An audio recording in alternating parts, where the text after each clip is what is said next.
And third, the Steven Seagal, obviously. I watched a movie of his recently, like one of his recent movies. Oh, no. It was just... His most recent was the one where he didn't do any... He was a cop or something, right, in the movie? It's always something. I mean, is there a movie where he's not a cop? Yeah, but I want him to flip people. I want to see the flips, man. No, the one I watched, he was like SEAL Team 6 or something. He's like... He'd never passed the physical, dude. He's 300 pounds in the movie. He did SEAL Team 6. And he's so obviously just old.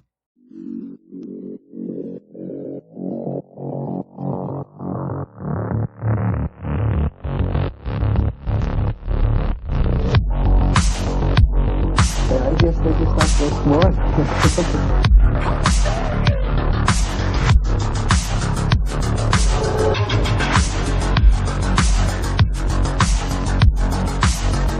When I quit methadone, it took like, 2 or 3 months before I really felt good again, you know? Like back to 90% or whatever. That motivation, you lose that motivation, man. Yeah, it's just for a while. Just get that, just blah, just dragging. You don't feel like doing nothing. Your brain doesn't work. The best feeling is when you get the opiate receptors start to regenerate a little bit, and you get that first burst of like natural opiates. You really feel it, and it's like, okay, I'm back in business, baby. Really? Yeah. Well, not there yet, but how long has it been since you quit the kratom? It's been about a month or so, right? Oh yeah, so you're pretty close. You're certainly on the downward swing. The bad part's over with right now. The bad part's over with. You're just kind of like cruising out of that malaise right now. Well, I'm still a drug addict, so I want to do all sorts of random stuff now, you know, instead of just sticking with the kratom. I'm like, Yeah, there's always that problem too. I think that's a me problem, though. Yeah. Yeah, so I just start, I get these wild hairs up my ass. Where like I've got a reason why I'm doing this. But I decided I was going to quit vaping. And I'm trying to do like a fast taper on kratom and the other things that I take. And it's just... All at once? All at once. Balls to the wall. If you're going to feel like shit for a while, you might as well. I've been very irritable. You just ask my daughter, ask my girlfriend. I've just not been pleasant. It's good to get a reset anyway, man. Yeah, it's been a long time coming. I don't like the kratom anyways. I don't know. I know why I restarted it. It was when I was getting divorced, and it was just like I had quit. I was done. I was a year or so out, having not taken no opiates. And I got divorced, and I was just kind of like, oh fuck, man, it was just stressful. So I started doing it again. But the thing about kratom, man, it's kind of like cigarettes almost. It feels like shit at first when you first start doing it. It takes a while for it to really become a thing that you enjoy, you know? When you first take it, you're like, oh, I feel like shit. This is stupid. But you take it for 6 months or so, and then you really enjoy it. You have to work to get yourself power through. You got to power through to get yourself addicted to it. I'm so fucking stupid, man. I've had this exact conversation with people. Like the first time I did it, I didn't feel anything. That's common, yeah. Yeah, it seems to be. And I kind of told other people. Then I did it again. I felt just jittery, weird. But I was like, I've had that same conversation. I'm like, you got to do it a few times before you're going to enjoy it. But once you get past that point, then you're on the road to addiction, buddy, and it's all good from there. I don't know. Scott, he does it. But, I mean, to be fair, the people that I've got to do it, legit, they were people that were they kind of had low-level opiate addiction, and they were trying to use it to get off of. Like Scott, I think he was using Lortabs and shit like that. It was enough. I'm sure he wouldn't feel good if he stopped taking them, but he used them to get off of it, and it worked. So, man, the problem with taking Lortabs and stuff like that is the non-steroidal anti-inflammatories in there with it, man. It's so hard on your stomach. If you take them every day, especially, it tears your stomach up, man. It's terrible Yeah, for you. that's what I hear. I don't know how I was so fortunate to like not have any issues. I mean, so far, I mean, it's been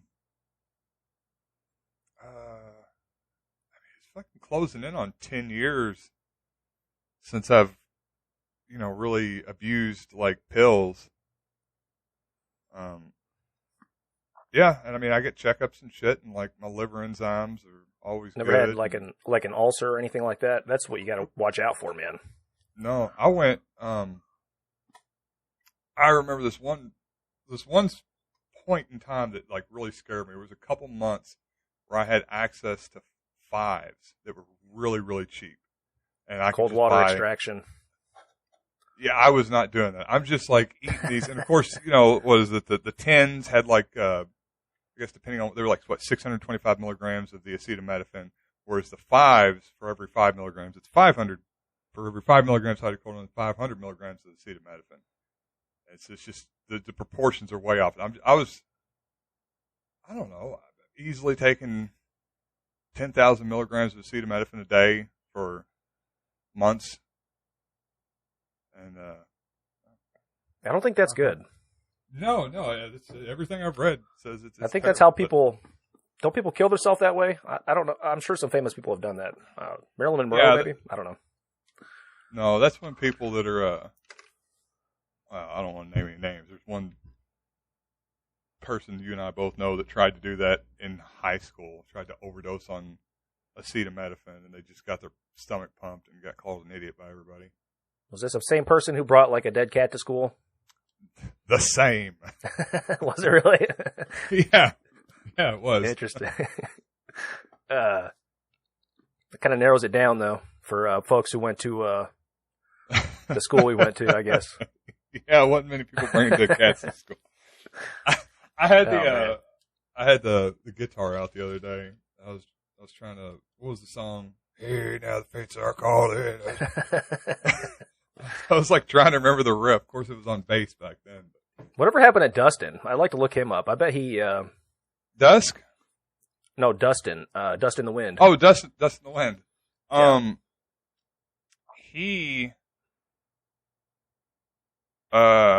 I have actually a crazy story. I think that you were.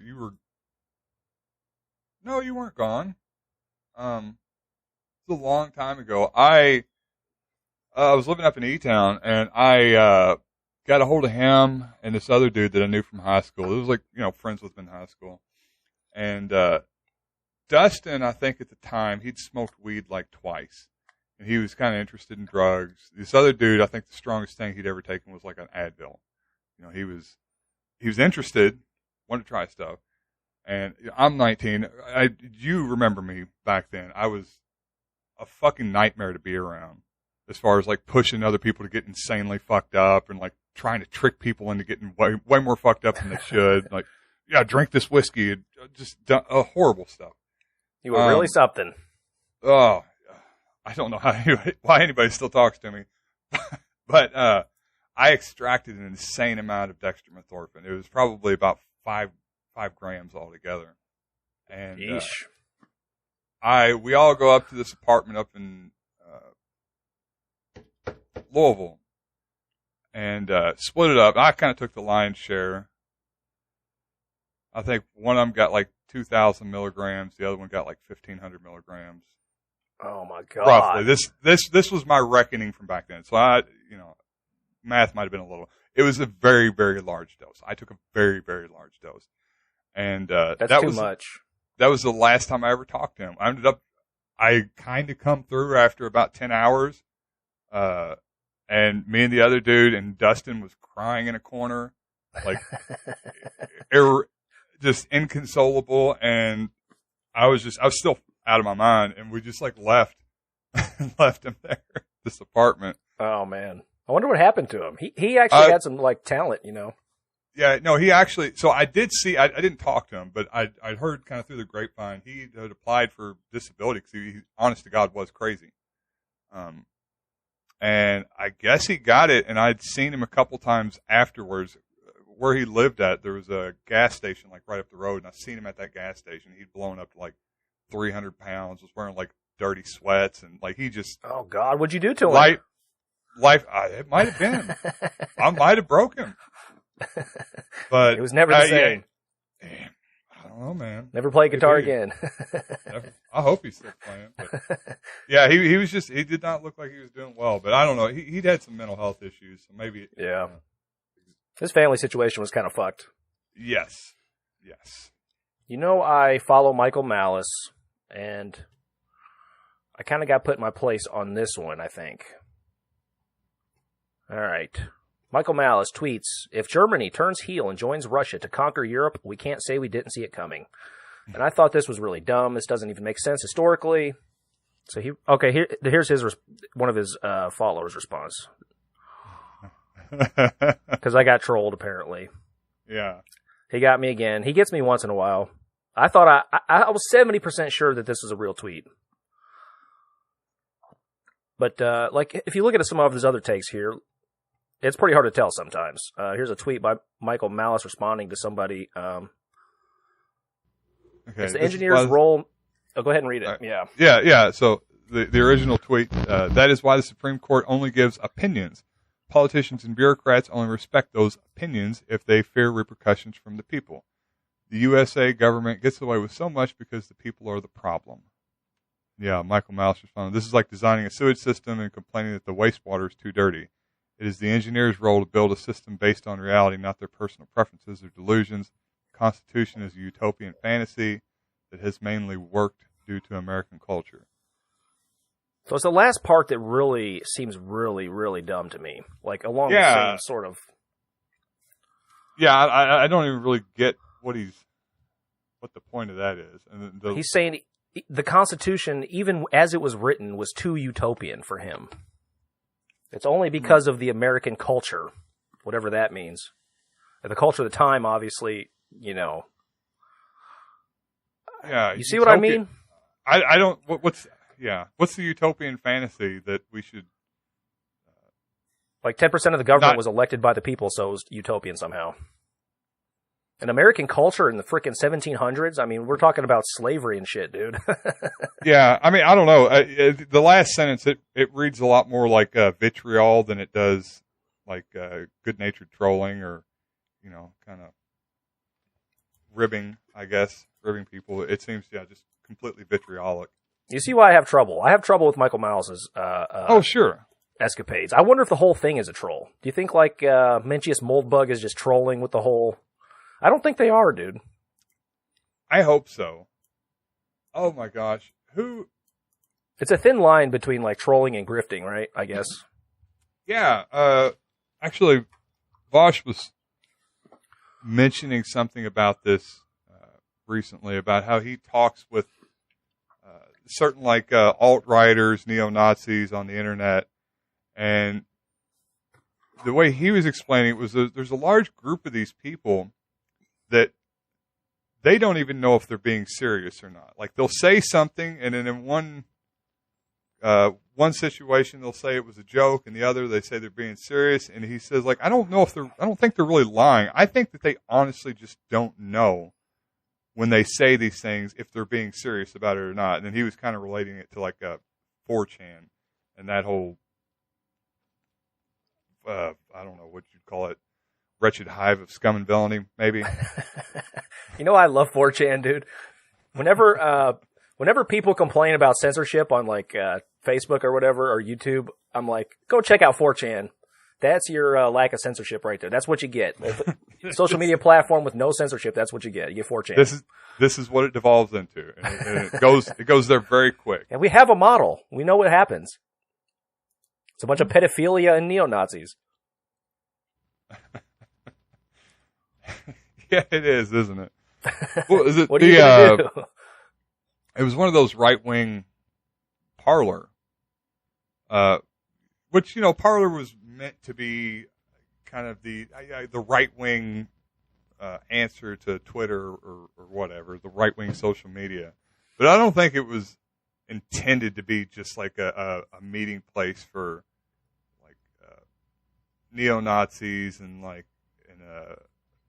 far-right militia types that want to blow up federal buildings.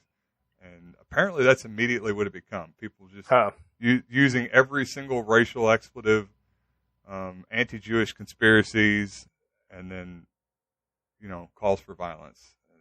Well, you can make the argument that it's only that way because all the other platforms are censored, but in response to that, I would argue that 4chan was around before any of these platforms. Mm-hmm. I think, weren't they? I mean, I know there were message boards, but... Yeah, I really don't know, honestly. I've been aware of it for a while, but I don't know. Maybe Facebook predates it, but it was very... I guess MySpace, you could argue, but I don't even know if they censored shit off of MySpace. Yeah, I don't know.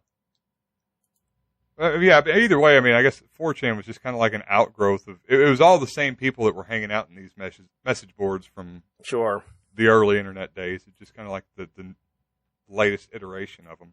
All right. Here's the most recent Mark Driscoll. I like getting your take on these because I don't know shit about this stuff. This is Mark Driscoll on globalism. People change, but demons don't. So demons will work through this people, and once they die, it will move on to the next people, but it'll still remain consistent with the mission that the demon was given by the devil. Now, that being said, when it comes to the building of the tower, I want you to see that this is the first human attempt at globalism. Globalism is the belief that, we have a lot of problems, but if we all come together, we can fix them. Stupid idea. Those who hold to a more globalistic ideology tend to be more progressive. They don't believe in the Bible. They don't understand the meaning behind the story of Babel and Babylon. They don't believe in human sinfulness. They don't believe in the curse. They don't believe in our sin nature. They think that we have problems, but we're basically good people. And if we could all just come together and pool our resources, we could bring peace and prosperity to all. This is the demonic myth of globalism. And it starts here in the days right after the flood. And people were so bad that God had to get rid of everybody and start over.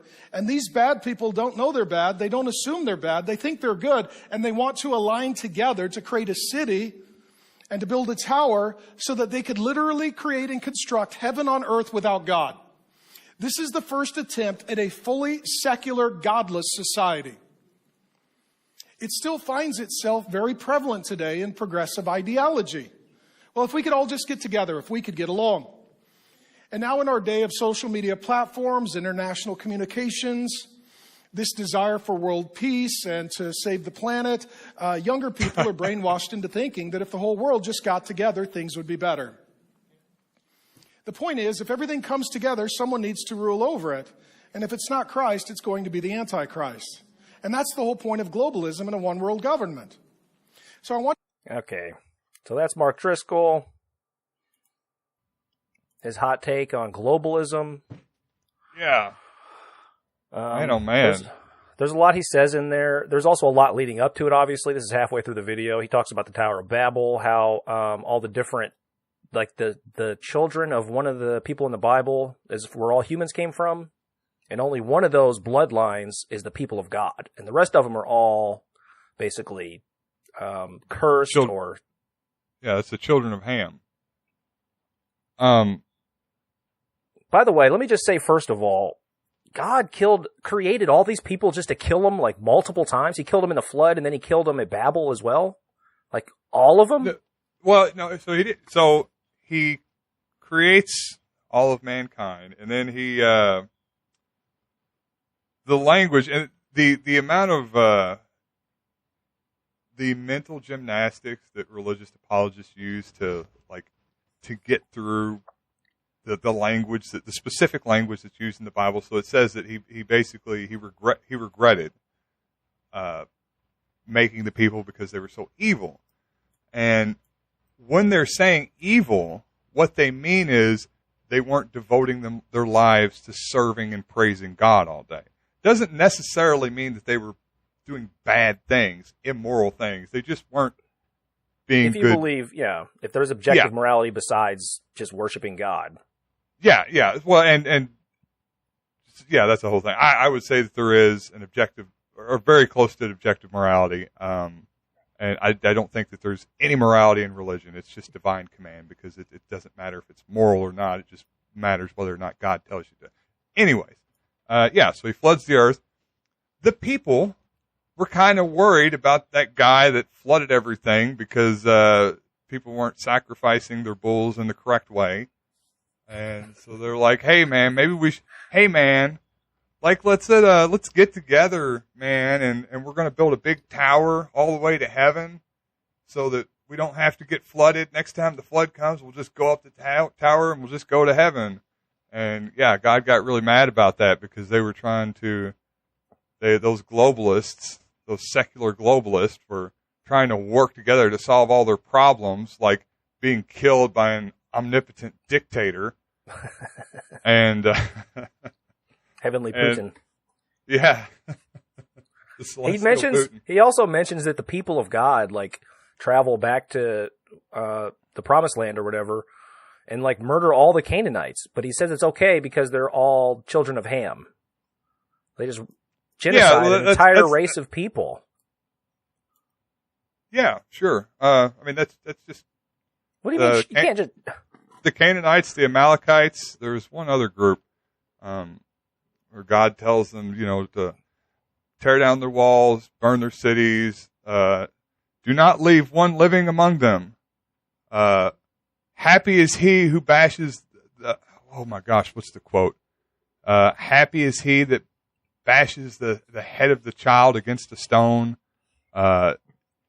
Jesus Christ, dude. Kill the men, the women, and the children, except for the young women who you may keep for yourselves, for a certain purpose. What is that? I forget the exact language. It's so disgusting. Sometimes I can't imagine that the anti-Bible, whatever that is like, could be worse than this shit sometimes. It's like so horrific.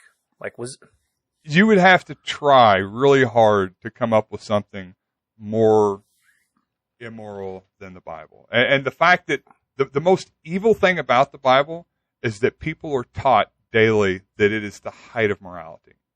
Like, it's one thing just to have a book that's got some weird evil shit in it, but to have no, this is the best thing, the most perfect thing written. So, I mean, I guess back to the Tower of Babel. Yeah, everybody gets together, and they're actually working to solve their problems. They have essentially one big problem, one dude that wants to flood everything. They actually did come together. They actually were building a solution to that problem. If I guess you build a tower big enough. I don't know how deep it flooded, but maybe they had some ancient engineers doing it. Yeah, and then God gets mad and makes them all speak different languages so that they can never work together again. And God, in addition to being evil, he's also completely incompetent, as it turns out. And given enough time, we develop technology so we can get past those differences in language. And actually, I think one of the biggest apps now for learning to speak a different language is called Babbel. Huh. Yeah, that's true. I never thought about that. shout out to Babbel. You want to sponsor another podcast? Give us a holler. I wanted to point out here that globalist is obviously like a dog whistle for Jews. This is a neo-Nazi term from Hitler's ideology. He doesn't really address it specifically here. He just sort of vaguely gestures at progressives, which I don't know what progressivism has to do with, like, not believing the Bible. There's, like, Cornel West is a progressive, right? Yeah. Yeah, I guess my point, the analogy just kind of completely falls apart. It doesn't make any sense, I guess, on the face of it, really, that there's anything between, or I guess it would be the exact opposite, that globalism does work. It just happens to be that there's an evil guy in the sky who doesn't like it. Who just doesn't like it. Right. And so just download your voice translation software and let's get to work, people. They wrote the otherism into the Bible. It's like, these are all others. Don't worry about them. Just kill them. But if we were to take Mark Driscoll's advice and just ignore climate change, I mean, we're going to get flooded again and wiped out. I mean, yeah. Well, I mean, the problem is the issue is that there are global problems. That, I mean, I'm all for solving issues on as local a level as possible. You know, you don't need a bureaucrat in Washington, D.C. to be administrating a local park, you know, or to figure out which roads need their potholes filled. You know, that's all stuff. I like the idea of trying to solve as much on the local level as possible. But you can't locally solve climate change. The Meade County mayoral office cannot solve the Ukraine-Russia crisis. You know, these take bigger organizations. Right. They're also not like building huge manufacturing facilities for like jet engines and shit. You know, sure. It takes some sort of federation. Yeah. I mean, what's Mark Driscoll's solution to this? You know, overfishing, we'll say. I mean, I don't think that's controversial. That I wouldn't imagine that conservatives are denying that fish in the ocean is becoming harder to come by. You know, is his local municipal governing body going to solve that? No, it takes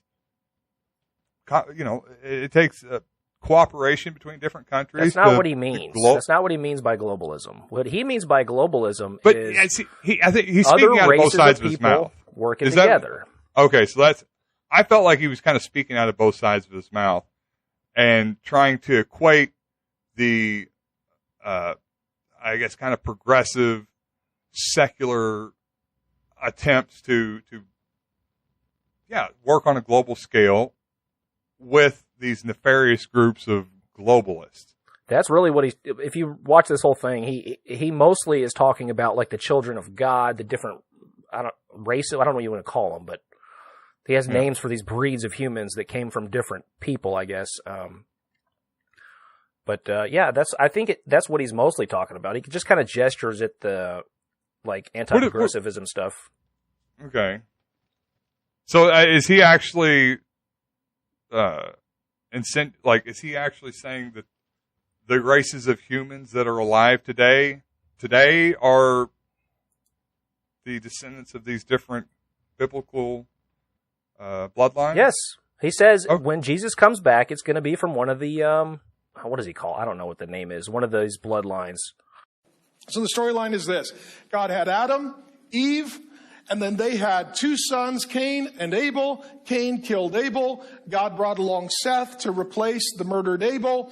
Population increases. Everybody is only bad and evil. God floods everything in the days of Noah. They get off the boat. It's Noah, his wife, three sons, their wives as well.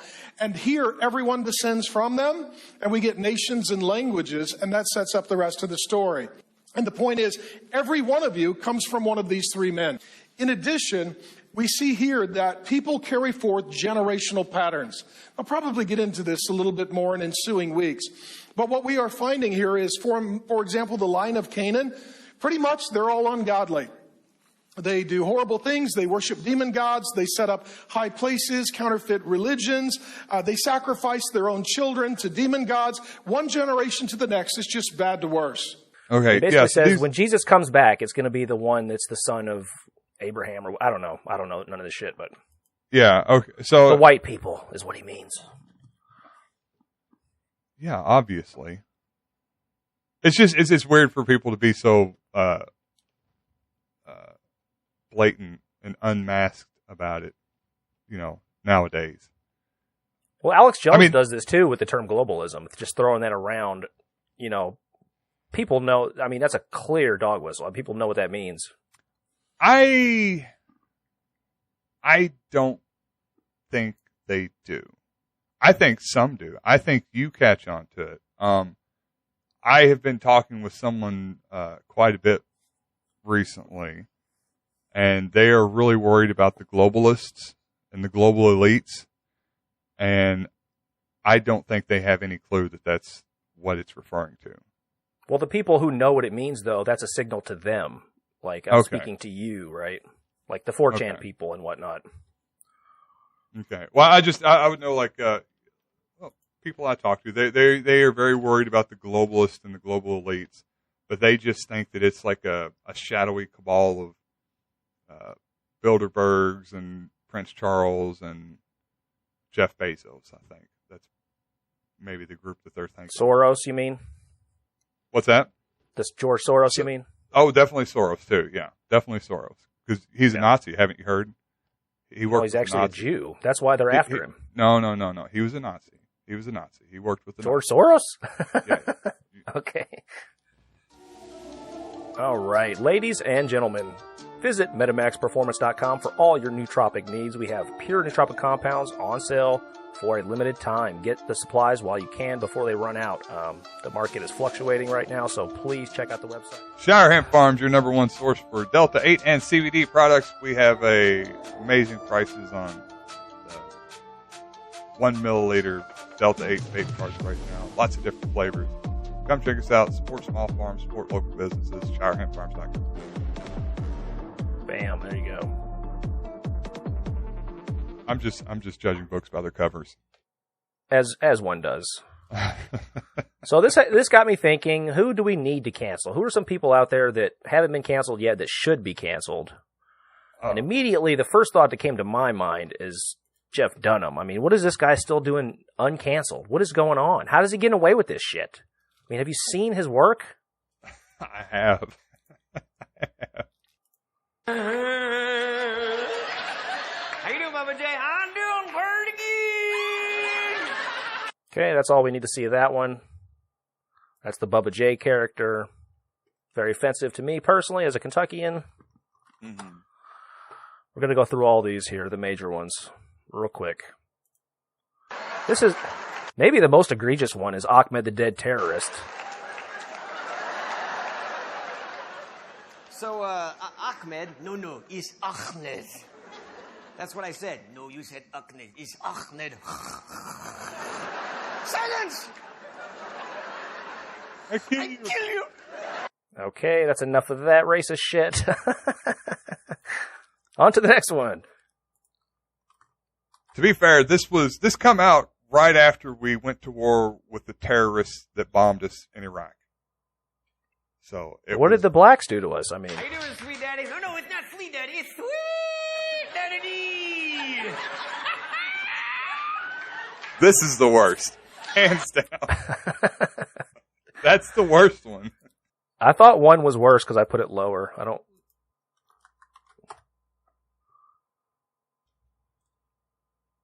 Oh yeah.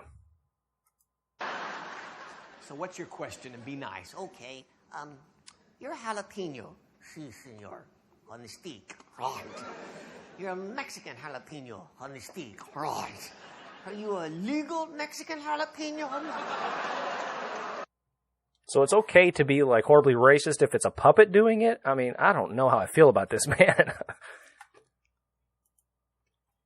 I've always been kind of weary of this crap, man. Yeah, well, this is comedy made for exactly the people that you think it's made for. You know, this is what, late mid-2000s. This is right after the blue collar comedy guys. So this is like, yeah. Jeff Dunham was the comedian for people that thought Larry the Cable Guy was too highbrow. You know, it's just. It was horrible back then. I remember watching it when it came out. Like, oh, gosh. I remember the commercials nonstop with "I kill you." Like it's burned in my head today. I've never seen his. I take that back. I've probably seen parts of his clips, and it just I don't know. I'm not a big puppet guy myself. He's talented, but I mean, it just seems like he should have been canceled by now. He's still doing his thing, man. So I seen this. I looked it up. He's doing all the characters except for the black character, the Sweet Daddy J or whatever. Sweet Daddy D. Sweet Daddy D. Yeah. I don't know. I think you get a certain little bubble and you just hide in that bubble. And he's got a very specific curated audience that he performs for, and it's their little secret, and they've kept it secret. And that's how it keeps from getting canceled. Still on Just Twitter don't let the word posting. get out. I mean, I wonder why he hasn't been. Well, am I wrong about this? Is this like is this okay to do because this is like stereotyping, but it's one of those things where it's not like offensive stereotyping or something? I don't think anyone in his audience, most of them are probably illiterate, so they're not able to express what's going on there. And if they are, they just communicate solely with Facebook memes, and nobody cares about Facebook. But yeah, it is pretty crazy. He's still doing Ahmed, dude. Yeah, that doesn't bother you? No, not really. It doesn't bother. Like, I get it. I know the kind of people that appeals to, and those people. I don't know. I feel like I'm trying to make excuses like I used to do for Joe. Look, I'm not going to use that word. Okay, so we're going to try that again. Sorry, I should have said, no, you should not. Like, that was my fault. Did he change the voice of him? He's wearing a turban, dude. Why couldn't he be a white terrorist who tried to blow up frickin' Capitol building or something? Why couldn't he be the Oklahoma City terrorist? Why isn't he Timothy McVeigh? Yeah, why is he an Arab? Seems racist. I don't know, man. I mean, the people that are watching him, when you say terrorist, that's what they think of. It's a guy in a turban. A guy with a beard and turban. Yeah, obviously that's a terrorist. He's also not funny if you go to try to watch his specials these days. Maybe he was funny in the early 2000s, but he's not funny anymore, so he should be canceled just for that. Yeah. Oh, for sure. It's just like Ryan Grimm being boring. How dare you? That's it. It was, Hitchens once said, I think it was, the one unforgivable sin is to be boring. True facts, yeah.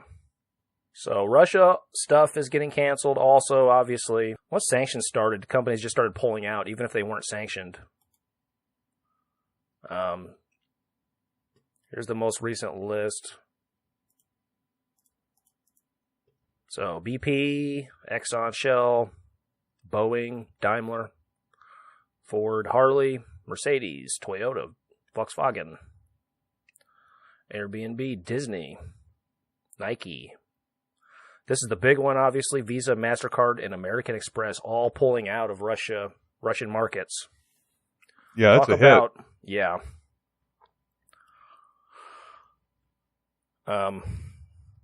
They're stopping all foreign transactions with Russia and from Russia to the outside world. So this is going to crush any small business, obviously, that relies on payment processing from these companies. How am I going to buy my Eastern European ecstasy now? Well, did you think about that, Biden? How am I going to get my Eastern European ecstasy? I don't think you used that Visa on that stuff anyway. I think that was Bitcoin, but that's right. But yeah, this is when they talk about how even targeted sanctions were going to hurt Russia. This is what they were talking about, because it's not only the people who are sanctioned and the banks that were sanctioned pulling out of those specific banks. Investment wise, it's everybody who pulls out because they don't want the hassle, and then it winds up just destroying the economy.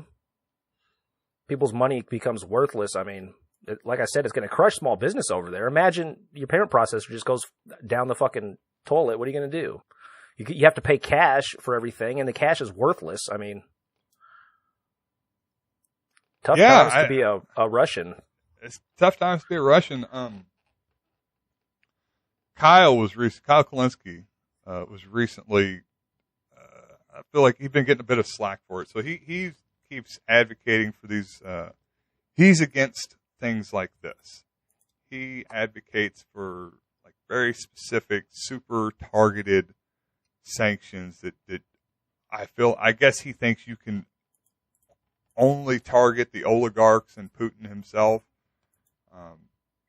without these kind of more broad-ranging sanctions that affect the Russian economy as a whole and affect the civilian population. But yeah, I mean, you can sanction Putin and the oligarchs without. Well, that's what they started with. But yeah, I mean, it's not effective. You know, it's maybe very minorly inconvenient for them, but it's just a sad fact of warfare that, you know, it's the civilians that get hurt the most, and you know, at least they're not getting hurt. At least they're not getting bombs dropped on their country. You know, I feel for the Russian people. Saddest part about this, I'm surprised you didn't mention this. Pornhub pulled out of Russia, and it's one thing I don't go to Pornhub for. It's pulling out. I'll just talk about a hit. I mean, jeez. Yeah. At least they got XBids.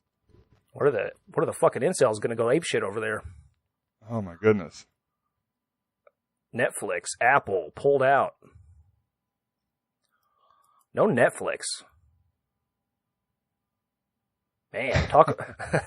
So I was kind of reading up for the podcast tonight. Actually, Michael Malice had a pretty funny tweet about this. Somebody was basically said that CNN just quit broadcasting in Russia, and he's like, "Yeah, well, what can we do to get them to stop doing it here?"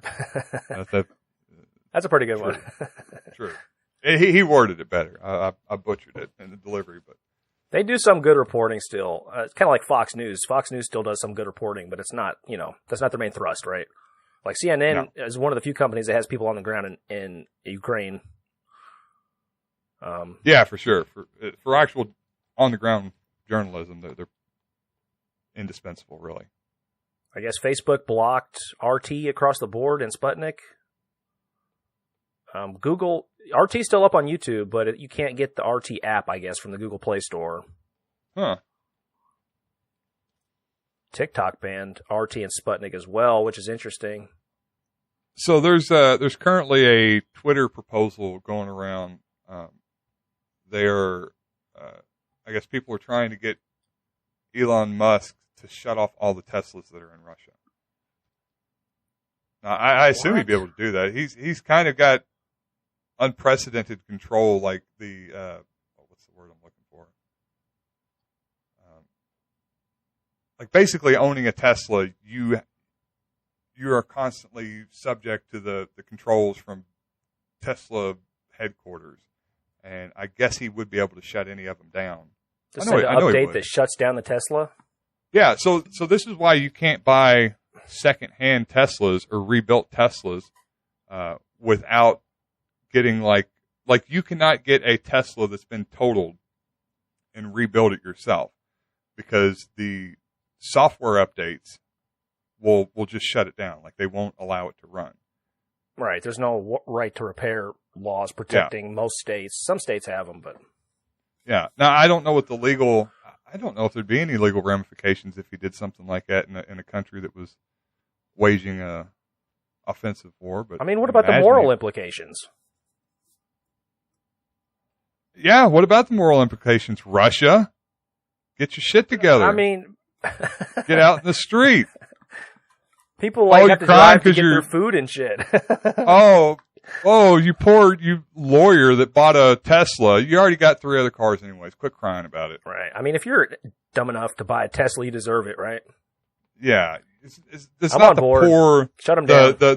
Yeah, you don't have the people working in the gas stations driving Teslas, or the people in the factories out there building Putin's war machine. It's people who got money anyways. They'll be fine. Send a message. And the most harmful of all, Jeff Dunham's pulling out of Russia. Oh no! How do we get Jeff Dunham to pull out of here? He's in Ohio right now, I think. That International makes sense. Cat Federation bans Russian cats from competitions. I don't think that's how Russian cats work. I don't think they're all from Russia. No, that's where you're wrong. Just like Elon Musk has the computers to control all the Teslas around the world, Putin has the ability to control all Russian cats around the world. Ah, there Facts. you go. Facts. That makes sense. This is science, James. Learn about it. All right. Well, I have put together a nice video in commemoration of Putin and his status as basically a pariah at this point, cut off from the cats and stuff. No more Teslas. So here we go. World first premiere right here. Oh, I forgot to mention, Green Day canceled their tour in Russia. I should have pointed that out. Yeah, I know, man.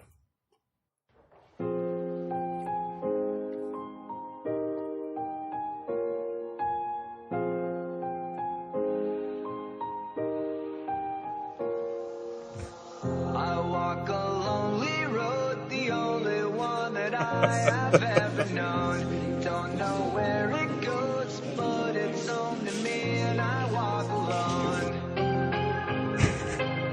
This is so appropriate. I walk this empty street on the boulevard of broken dreams, where the city sleeps, and I'm the only one, and I walk alone. I walk alone, I walk alone. I walk alone, I walk up. My shadow's the only one that walks beside me. My shallow heart's the only thing that's beating. Sometimes I wish someone up there will find me. Till then, Oh, that's my boy. walk alone.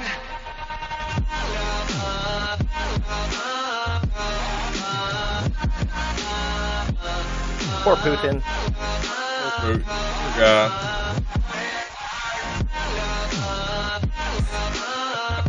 So there are really three things to notice about this video. First of all, Tony Blair, right? look how short Putin is, dude. No, That's this is what the Gordon problem Ramsay. is. He's meeting Gordon Ramsay here. That's Gordon Ramsay. You can't see where I'm pointing. Gordon Ramsay on the right. It looks like Tony Blair on the left. Is that Tony Oh, Blair? maybe. I don't have no idea. Or- Is it doesn't- Tony Blair or Jerry Hard Seinfeld? to tell. Putin's quite short. What's the deal with Ukraine? First it was the Ukraine, now it's the Ukraine. Kiev or Kiev? It's been Kiev I my don't whole want to be a life. war criminal. No way they're changing it to Kiev now. I'm already had to change from the Ukraine to Ukraine. Now they want me to go to Kiev? Give me a break. Yeah, y'all get you. Second thing to notice, the Trump handshake. Look The how he Trump yanks the handshake. fuck out of Putin, dude. That's the power move, man. Bro. That's the classic Trump power move. I just swung on him. Holy shit, look at this pole. That's you read Robert Greene's 48 Laws of Yank. Power. That pulls in there. Oh, man. The art of war, baby. And third, Dude, Trump Third thing to notice- Trump went back and he played with himself thinking about that. Oh, dude, that's I his yanked hero. the fuck out of That Putin, is his- man. Vladimir Putin is Donald Trump's hero. He is I think you're right, yeah. the authoritarian strong man, the strong man riding around shirtless on a horse, got a whole country just under his heel. He ain't having. You think Putin's having elections stolen from him? Get the F out of here. Try to steal from Putin. The beginning of that clip, Trump, for like 10 seconds, Trump is like making hand gestures like how excited and happy he is to see Putin. Oh yeah. That's pretty funny. It's like, it's outrageous. And third, the Steven Seagal, obviously. Check out his fucking thumbnail, bro. What is going on here? Ooh, what is that? He's becoming an official Georgian citizen here. This is what's going on with his signature with Putin. Oh, I thought he was becoming an old black man. Yeah, I don't know I thought it was the pinky nail though, for whatever reason. Oh, The thumbnail? maybe. This has got to be like a martial arts thing. This is how he like flips people, right? It's definitely not. Rule number 1, martial arts, cut your damn nails so you don't scratch anybody. I know, You don't man. Deal with your dirty fingernails in their eyeball. You gotta bend that thing back and tap yourself out. Yeah, no. Ooh. All right, Yeah, he did become a citizen over there, didn't he? a Georgian. I believe it was Georgian citizen. He signed a weird guy, man. We'll have to do a segment on him one day because he's quite interesting. I watched a movie of his recently, like one of his recent movies. Oh no. It was just His most recent was the one where he didn't do any. He was a cop or something, right? In the movie. It's always something. I mean, is there a movie where he's not a cop? Yeah, but I want him to flip people. I want to see the flips, man. No, the one I watched, he was like SEAL Team 6 or something. He's like He never passed the physical, dude. He's 300 pounds in the movie. He did SEAL Team 6. And he's so obviously just old. And all the other guys are like, 28-year-old, just yoked as fuck. And I was rewatching Seinfeld the other day. It's been on Netflix, and I was like, man, it's got to be hard to write sitcoms, like, because there's not that many good ones. And then I was thinking about South Park. I'm like, how genius are these guys that they can come up with this much hilarious shit? they're legit genius. I've watched. I got like, I don't know. I think it's like season 25 now, and I've probably watched most of the episodes between season 17 and season 25, and Still good? half of them are fantastic. 30% of them are still good and worth watching, and then there's like just a handful here and there where it's just kind of like, not the best, but it's like I never regret watching them, and then most of them are like legit. They come up with so many Fantastic premises. What are they? They must have like a premises generator. Like they just and come they're up with... and they're topical too, Right? 'cause they do it week to week. So whatever was in the news this week, like more than likely that episode is going to relate to it. It's God, they're so good, and they always have such good takes on it too, for the most part. I wanted to give a bit of an update on AI, where AI is at. I try to follow this stuff a little bit.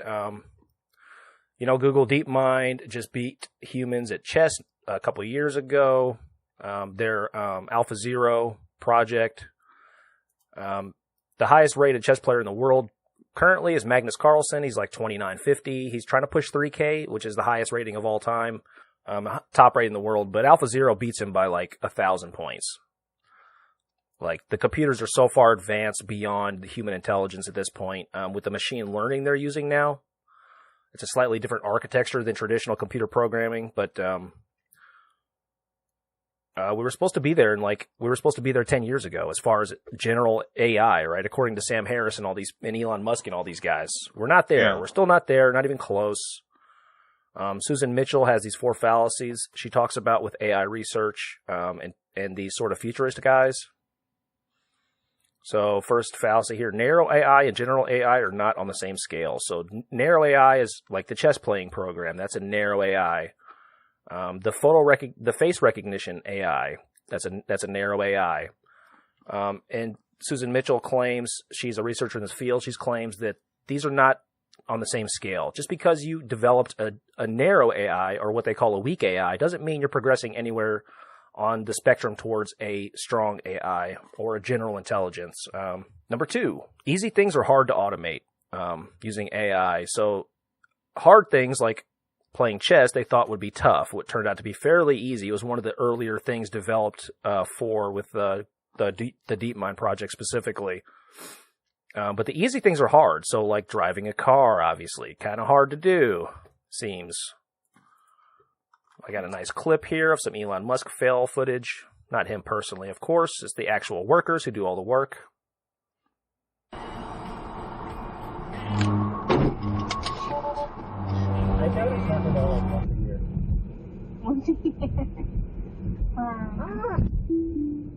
You hear the ding dong? That ding dong is him taking over the wheel. There's no way I would pay attention, dude. I'd be doing some other shit and wreck the thing. Did you see it? Yeah, it was. Let's see, it's like swerved over into that turning lane, right? It like swerves to the right. It almost runs right into like a concrete freaking steel embankment, like front end. And there's a bunch of these crashes, the fails of the self-driving AI. Yeah. I don't know. It doesn't bother me that much. So I would trust it. I'd trust it with my life. Right, but it would kill you. That's the problem. You can't trust it. I would kill me. Other people would kill me. We're apes in meat wagons versus highly intelligent, specific computer program. It's meant to do that. Like, yeah, it's going to fail, but we fail too. I don't even like the thing where it like pushes the gas pedal for you. That thing freaks me out. Let alone like the steering wheel, dude. I would pay no attention. Oh, like when you have the cruise, you set the cruise control. There you go. Yeah, that's basically what this is. It's fucking cruise control. You have to pay attention constantly. So what's the point? Yeah, to be fair, like you have to pay extra for it too. Conceptually, I think that it's a good idea because when I hear people like Sam Harris make the argument to me about like what I just said about, well, we're it's going to kill less people apes. In the long run. We basically have the same prefrontal cortex as we did 500,000 years ago, and he sells it to me, and I buy it. Yeah, that makes perfect sense. But like realistically, if you tried to put AI into my truck to drive for me, I just get the hell out of here. I'm not using this. I don't use cruise control. Honest to God, I'll go on a road trip. I'm gonna be driving for 8 hours on the interstate. I'm using my foot's touching the pedal the whole time. I'm not using cruise control. I'll use it if there's not a lot of traffic, But if I have to turn it off every few minutes, I just leave it off. Yeah, it gets irritating. Certainly, if there's other cars around, you got to keep. There's also the wishful mnemonics fallacy, she calls it. This is basically using terms such as learn, understand, read, and think to describe how algorithms work. But this is anthropomorphizing AI. There's nothing that leads us to believe that an artificial intelligence would behave anything like a human intelligence. And just because it presents something that could be described as learning or understanding or reading doesn't mean it actually is doing those things. This is all leading up to her final sort of fallacy here. She claims that AI without a body is not necessarily possible. So she has this famous paper about these fallacies. I'm going to quote a little bit from the paper here. One school of thought believes that intelligence is all in the brain and can be separated from the body. This is known as brain in a vat theory. Mitchell calls it the intelligence is all in the brain fallacy. There's growing evidence that this approach is doomed to fail. Quote, a growing cadre of researchers is questioning the basis of the all-in-the-brain information processing model for understanding intelligence and for creating AI, she writes. She notes that neuroscience research suggests that neural structures controlling cognition are richly linked to those controlling sensory and motor systems, and that abstract thinking exploits body-based neural maps. And, in fact, there's growing evidence and research that proves feedback from different sensory areas of the brain affects both our conscious and unconscious thoughts. So, in other words, the neural mapping used in the brain to control our physical body is probably also used in the functions of thinking as well. The same mapping is used in multiple different ways for efficiency. Well, sure. I mean, I've read a bit about consciousness in general, and I mean, this is what consciousness is, and assuming that when they're talking about, I guess, AI, that's what they're talking about, right? It's just consciousness. It's not a more human-like general artificial intelligence. Okay, yeah, is what they're specifically trying to get here.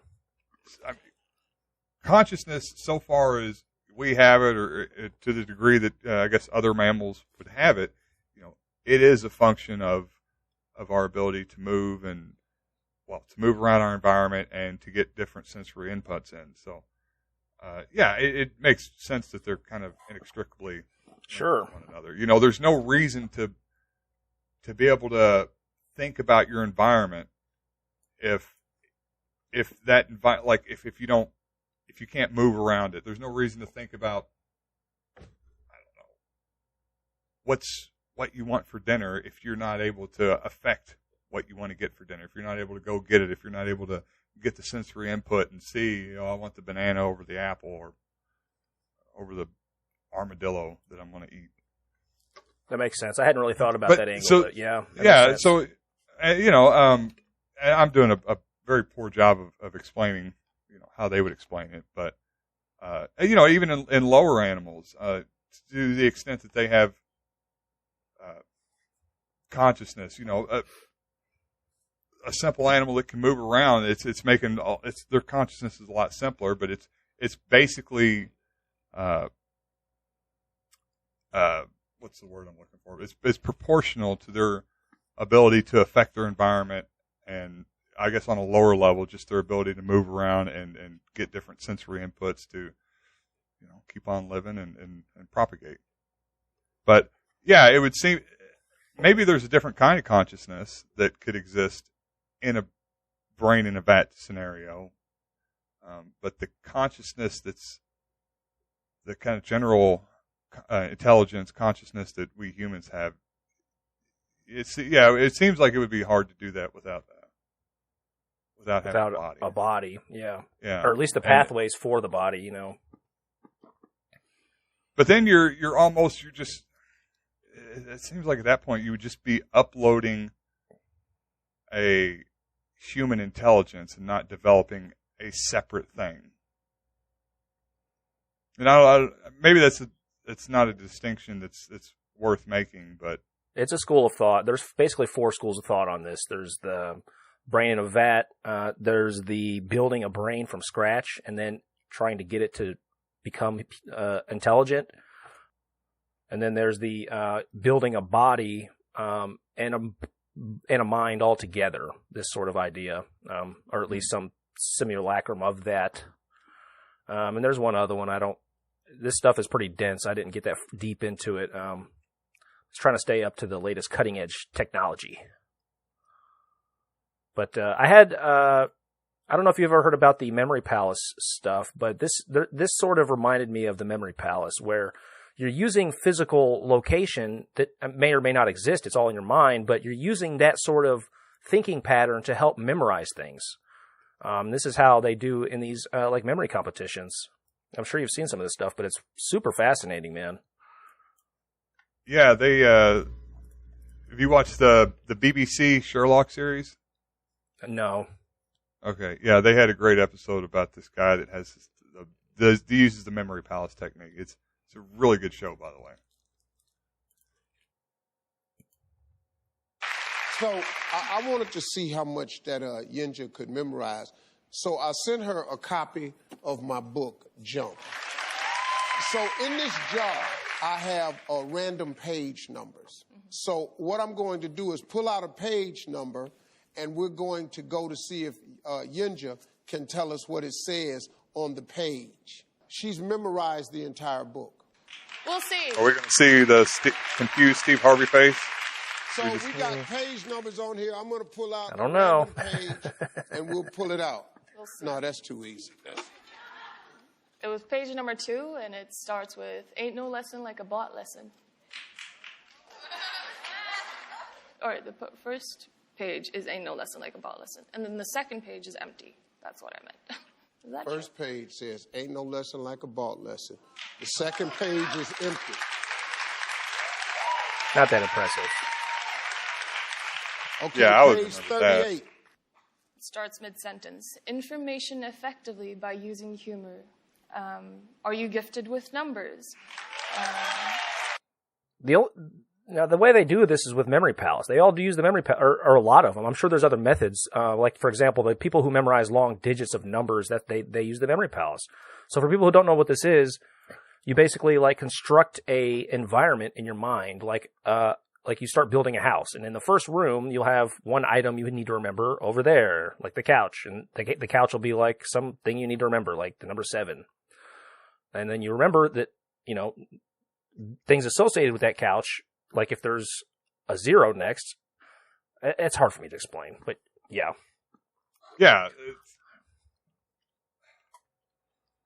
It's fascinating. I mean, apparently it works. It seems like a lot of extra steps to go through. Seems like it, but it actually does work. I've seen a lot of and read a lot about this. It actually does work because for some reason it's a lot easier to remember things visually for humans than to just try to memorize them. Yeah, no, it makes sense. It's probably just hacking some kind of some part of our brain. I don't know, what's the word I'm looking for? I wish I had a memory palace to remember all my words.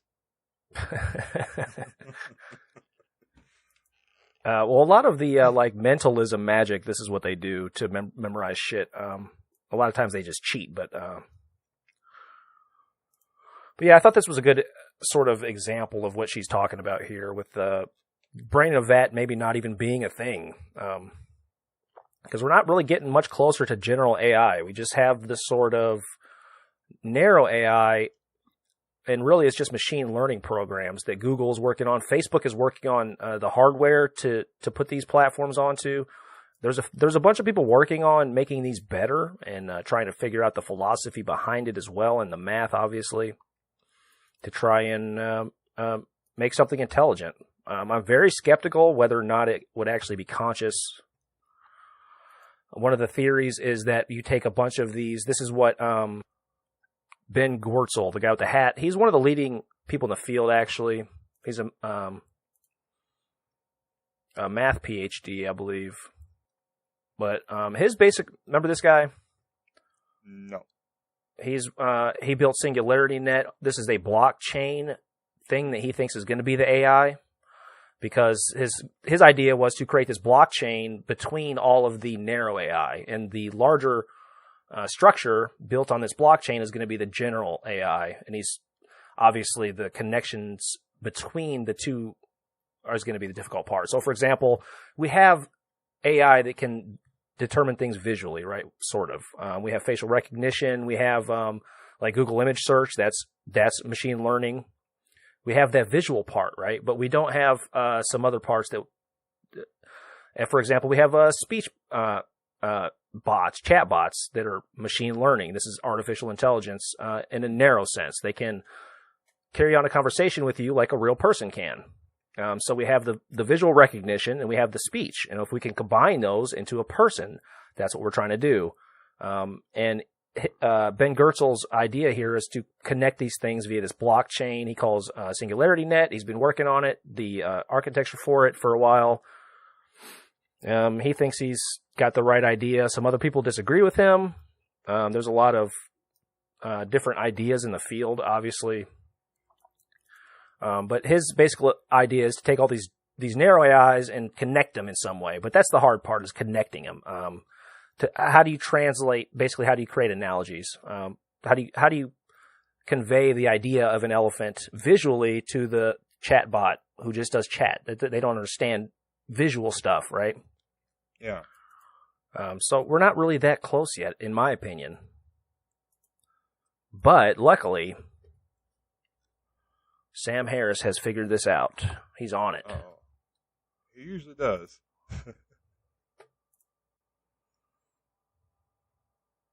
February 12th.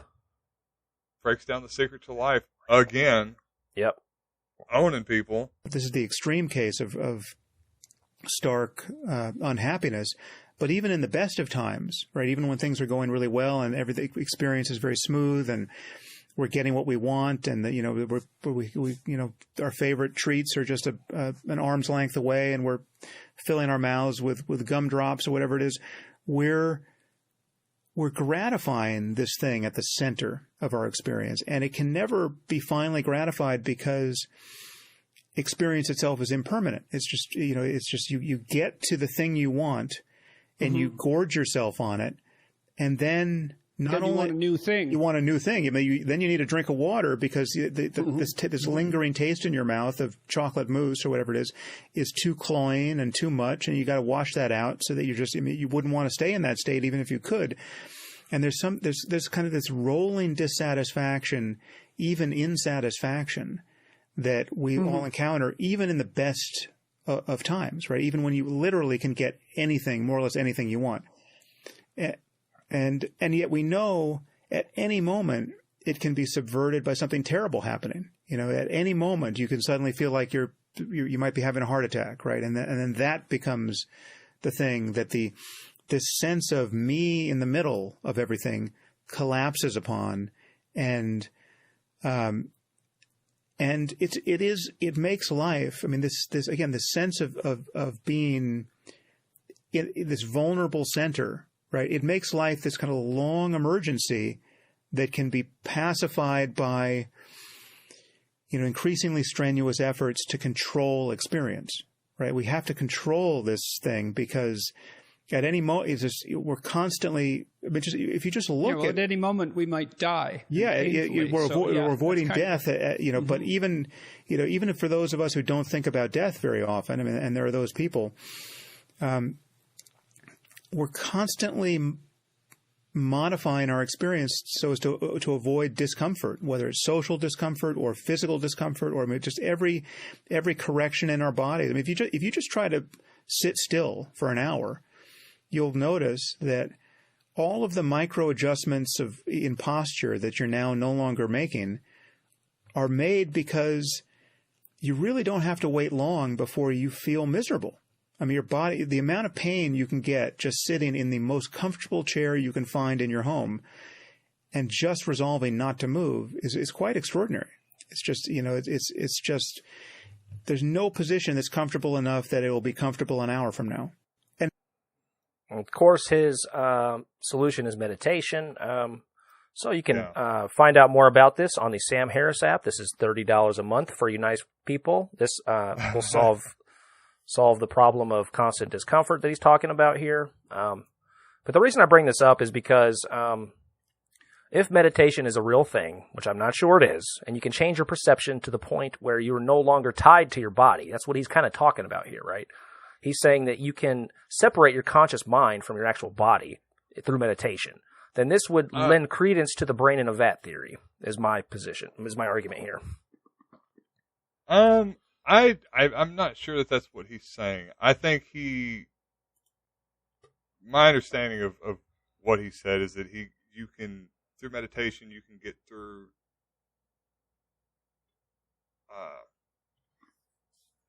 you can get rid of the feeling that you are that you are a brain riding in a body, I guess. And you can become aware of all the sensations and the thoughts and how they come into your head. I don't know. Maybe it's a distinction without a difference, but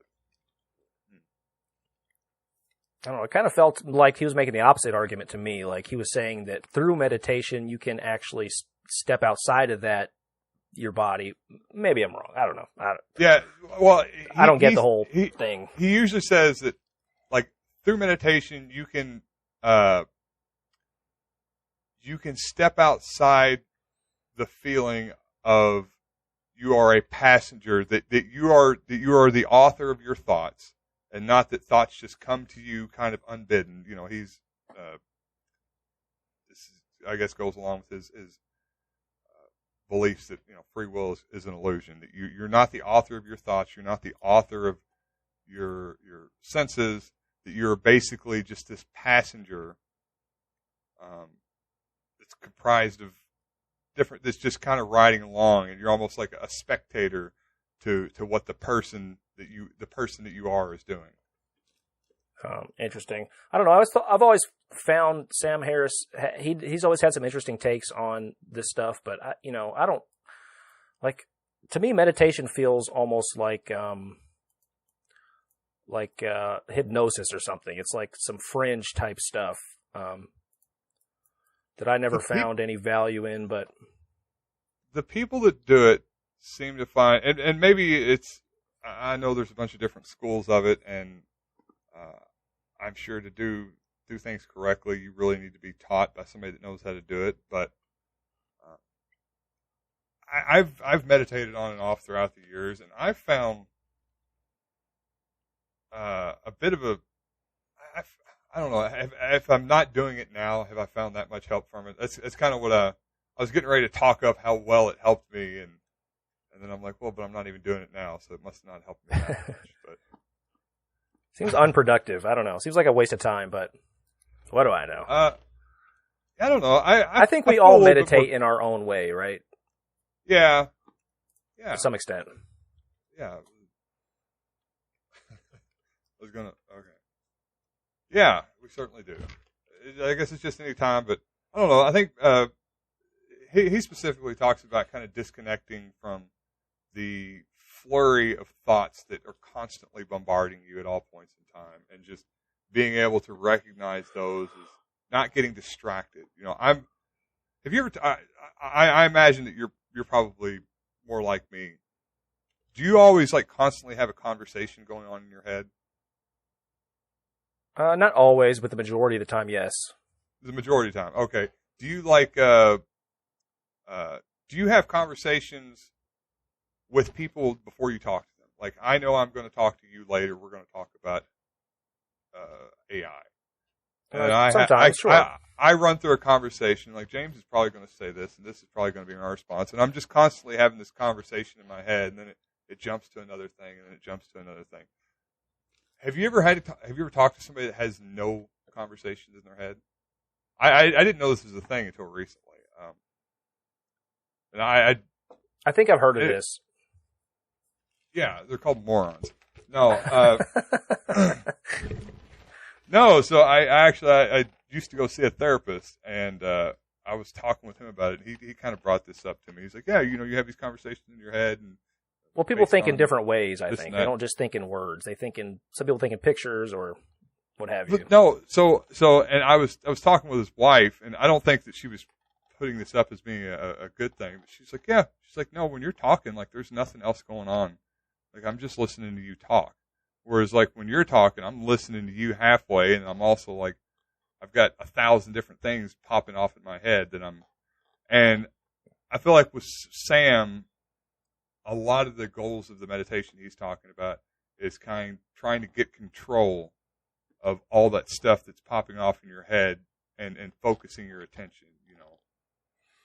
You said this. Oh, that reminds me of this. Oh, man, I got to, we're talking about Tesla's cars. Yeah, it would be cool to have a car that they, I don't know, though. What would it be like in my truck? Damn, I forgot I was supposed to get my oil changed. And that, like that just progression of thoughts that just kind of come unbidden to your head and really distract you from paying attention and enjoying and taking in whatever you're doing, giving the now, the full attention that it deserves. Yeah. For the low price. So for the low price, Sam, you owe me some money. I want $1 from each subscription. I'm going to finish on, I have 2 more clips and we'll be done here. I'm going to finish on these. This is some AI technologies that are pretty cool. Not general AIs, but fascinating stuff here.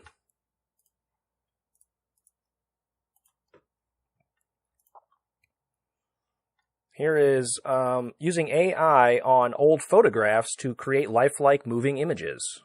Here's... Oh, this Shakespeare. It is kind of creepy, man. He looks like that guy that did Hamilton.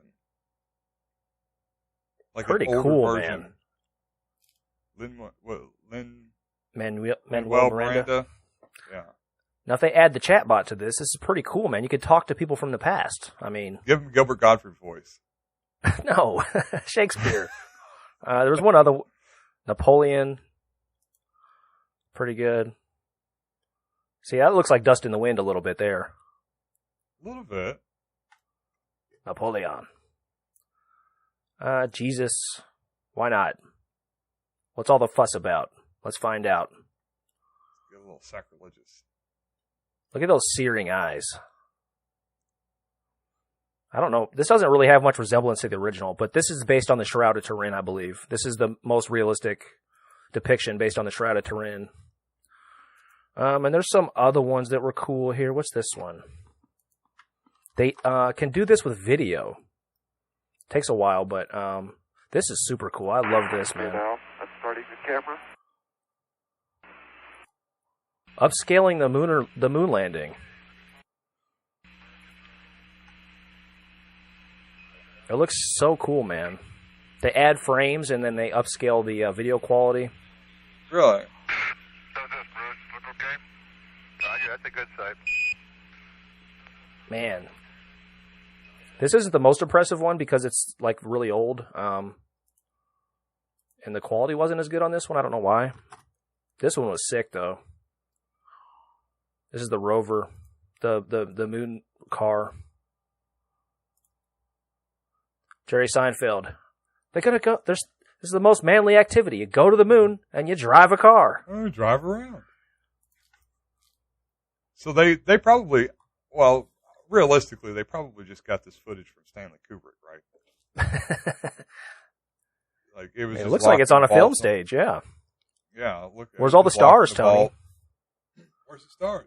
Look at the shadows. The shadows converge. I seen They're a not boom parallel. arm. There's a boom arm back there. You can tell how small the fucking moon is, dude. There's no way I could go to the moon, bro. I would be so vertigoed. I would like... And they start hopping around, dude. If you hop too far, you just fly off the fucking planet? Really? No. Yeah. I'm good, dude. I could not do it, dude. I get terrible motion sickness. I would be wrecked by the ride there. I can't I look would up just- at the sky because that gives me vertigo. I'm like scared I'm going to fly off the earth or some shit. I could not do this, dude. The moon looks so small in these videos. It looks awesome, though. It looks super realistic. Like, Looks like the planet that the Little Prince is on. You ever seen that? no. Oh, okay, it's a children's book. They made a movie of it too, but it's like the planet is this big, and then he's like this big standing on it, and he just walks around it all day. No, I could not do it, man. I could not go to the moon whatsoever. Those guys have balls, dude. Well, I was gonna ask you, but made your wishes known now. So I had a ticket. Whatever. on Bezos? Bezos' dick ship? Oh, he can't go Yeah. to the moon. We're gonna ride a cock to the moon, James. Straight to the moon. Did you watch Looking Up yet? Yeah, I loved it. Oh, really? You Don't liked look- it? Don't look up. Don't Look Up. Yeah, whatever it Yeah. was. Yeah, I liked it. I liked it a lot. Jonah Hill, I quit watching it the first time because Jonah Hill's performance I thought was like ruined the movie, but you know, halfway through it kind of grew on me. It wasn't good. It was the worst performance in the movie probably, but overall I thought the film was great, yeah. Yeah. That's kind of like his character in most things now. And everything, yeah. Yeah. Throw in Jonah Hill for some comedic relief. Yeah, and he's always just some spoiled asshole that's partying and taking ecstasy at inappropriate times. Just like the real Jonah Hill. Just like the real one. Yeah, Right, no, man. it was good though. I just what was the girl's name in it? Jennifer Lawrence. Yeah, I love her. Yeah. Well, she was good. Louisville native. All right, man. Yeah, fun times. I guess we'll see you same time next week. I'll see you guys later, man. Have a good one. Peace.